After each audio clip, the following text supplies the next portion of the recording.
Bom dia, abençoados e abençoadas. Espero que vocês estejam bem. Já pega seu café, pega sua Bíblia, senta à mesa e vamos chamar o Senhor para estar conosco nesse tempo.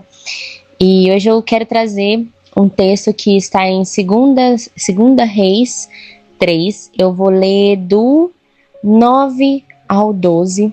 Aí eu vou trazer toda a explicação aqui para vocês, né, todo o contexto e aquilo que o Senhor deseja falar ao nosso coração no dia de hoje. Então vamos lá, começa assim. Assim partiu o rei de Israel com o rei de Judá e o rei de Edom. Após marcharem durante 7 dias, não havia mais água para o exército, nem para os animais que os acompanhavam. Então disse o rei de Israel: o Senhor reuniu 3 reis para entregá-los nas mãos dos moabitas. Josafá, porém, perguntou: não há aqui algum profeta do Senhor para que consultemos ao Senhor por meio dele? Então respondeu ao servo do rei de Israel: aqui está Eliseu, filho de Safate, que auxiliava Elias. Ingrid, o que tem nesse texto? Quero que vocês prestem atenção na ação deles. Olha só. Após marcharem, no versículo, deixa eu ver aqui, no versículo 10 eles falam assim, então disse o rei de Israel: o Senhor reuniu 3 reis para entregá-los nas mãos dos moabitas. Os moabitas eram os inimigos, tá? E aí, Josafá, porém, perguntou: não há aqui algum profeta do Senhor para que consultemos ao Senhor? Foca aqui. Vou trazer todo o contexto para vocês. Depois da morte do rei Acabe, o trono de Israel, ele passa para Jorão,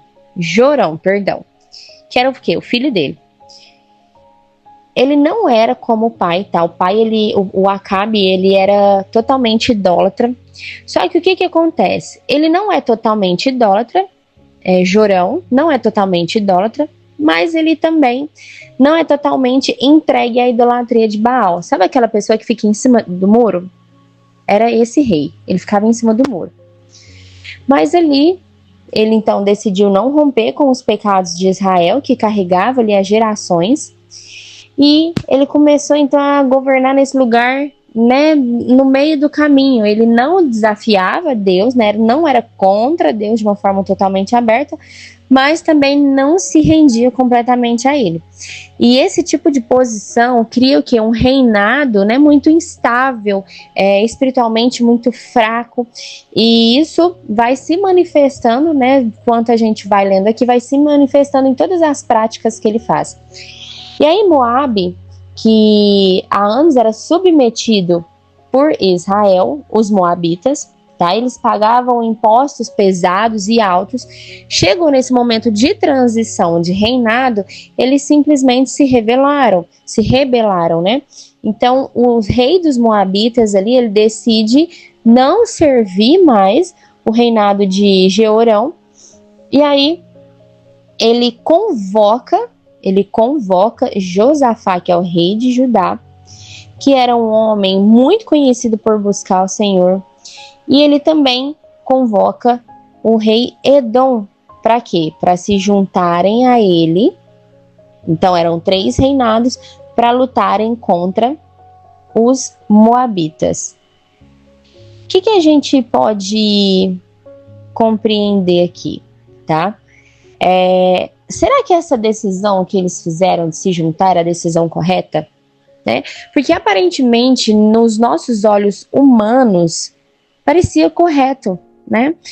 E o rei Eli, ele não estava com uma aliança em si, né? Ele estava escolhendo um caminho que talvez facilitasse ele, uma estratégia que facilitasse ele.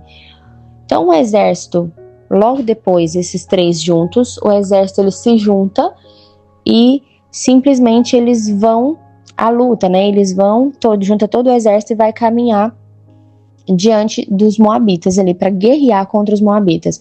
Mas o que acontece? Eles não esperavam que a água do deserto acabasse.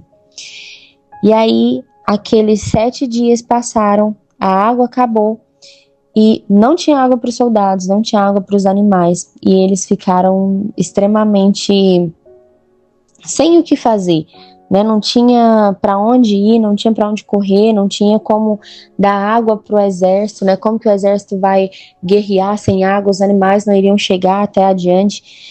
E aí o rei, então, de Judá, ele simplesmente pergunta, né? Essa parte aqui que eu li para vocês do versículo 10. Ele simplesmente pergunta: então, o Senhor reuniu nós três, né, os 3 reis, para entregá-los nas mãos dos moabitas. Aqui já mostra uma incredulidade, né, do rei de Judá, que ele estava já incrédulo. Só que Josafá, que era o rei que estava acabando de assumir aquele posto ali, ele simplesmente foi e perguntou: será que a gente não tem nenhum servo aqui do Senhor, nenhum profeta do Senhor para que a gente possa consultar? E aí eles falam que tinha Eliseu. O que esse texto traz aqui para nós, para que a gente possa compreender? Quantas vezes na nossa vida a gente faz coisas, né? A gente traça estratégias, a gente toma ações que a gente acredita que tá certo, a gente, nossa, vai dar tudo certo porque eu orei aqui, eu orei não, né? Vai dar tudo certo porque eu sei que o Senhor tá comigo e é isso aqui, é a melhor estratégia, é a melhor ação que eu tenho que fazer. Mas a gente não consulta a Deus. A gente não consulta a Deus. Aqui a gente pode pensar que poderia ser algo que o Senhor, né, falou, não vai ter água aí. Ou então, porque simplesmente não tinha, não era o caminho que eles precisavam seguir. Então, se eles tivessem perguntado para o Senhor, talvez o Senhor falasse: olha, tem outro caminho para vocês irem, que tem água. Mas eles simplesmente não perguntaram. Eles fizeram aquilo que era de sua própria vontade e simplesmente no meio do caminho eles não tinham como continuar, porque não tinha água para eles. A gente precisa olhar para as nossas ações todos os dias. Será que o Senhor me permite entrar nessa porta? Será que esse negócio que eu vou fechar é do Senhor?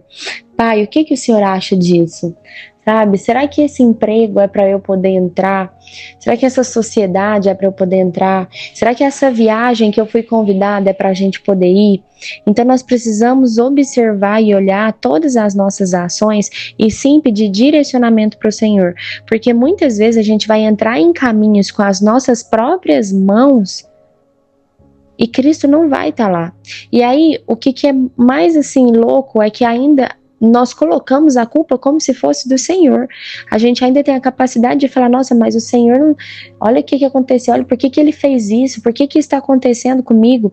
E a realidade é que mostra o nosso coração no lugar errado, porque nós somos muito estrategistas, né, do mundo, mas a gente não busca a Deus. E talvez Deus tenha um caminho muito melhor para nós, mas pela nossa ignorância, pelo nosso orgulho de achar que a gente sabe de todas as coisas, a gente não tem a capacidade de perguntar ao Senhor o que Ele deseja, sabe? A gente prefere ir lá e fazer a nossa própria vontade, do nosso próprio jeito, e depois que as coisas acontecem, a gente não tem a autorresponsabilidade de arcar com elas, e aí a gente simplesmente quer culpar a Deus pelas coisas. Então a gente tem que começar a prestar atenção nas nossas ações e pedir direcionamento para o Senhor, e estar atento ao discernimento que Ele nos entrega. Ingrid, mas eu oro e eu não escuto Deus falar. Se Ele não está falando é porque talvez não é para você ir. Se Ele está calado, talvez é porque não é para você ir. Ou então Ele vai colocar uma pessoa que vai te dar um novo direcionamento, novas estratégias. Então, mude a forma como você age. Abre os seus olhos, abre os seus ouvidos, né? Peça discernimento para o Senhor, para que Ele possa estar falando com você, para todas as ações que você for tomar, para que sejam direcionadas por Ele, para que você não passe pelo deserto e fique sem água, assim como essas pessoas. Amém?